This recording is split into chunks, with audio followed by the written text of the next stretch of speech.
Comment se soigner dans un pays en crise? C'est la question que se posent de plus en plus de Vénézuéliens. Un système de santé défaillant, et c'est d'autant plus criant pour les habitants des quartiers populaires comme ici dans la banlieue de Caracas. Cette jeune fille souffre d'insuffisance rénale et elle a de plus en plus de mal à trouver des médicaments pour se soigner. Elle raconte que plusieurs des malades hospitalisés en même temps qu'elle sont décédés, faute de soins. Je veux me battre pour survivre, dit-elle, mais c'est très difficile à cause de la situation.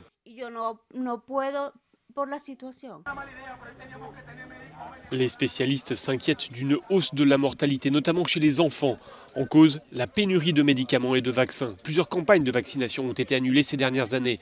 Et les enfants sont donc encore plus vulnérables.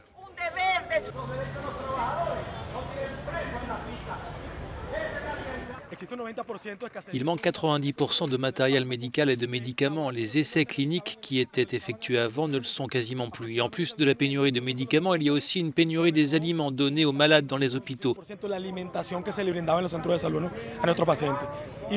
On est pieds et poings liés, on se sent impuissant. On ne sait pas quoi répondre aux gens qu'on est censé soigner. Nous voici dans un autre quartier populaire près de Caracas. C'est là qu'habite Maria. Elle souffre de diabète et d'ostéoporose. Elle se démène pour tenter de se procurer son traitement. Dans certaines pharmacies, on me demande de payer avec des dollars. Mais moi, j'en trouve où des dollars? J'en ai pas. J'ai un diplôme d'infirmière, je gagne pas grand-chose.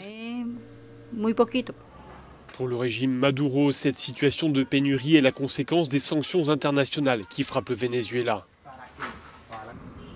Juan Guaidó, qui a été reconnu par plusieurs pays comme le président par intérim, a promis la création d'un couloir humanitaire à la frontière du pays, et ce afin de permettre l'arrivée de nourriture et de médicaments.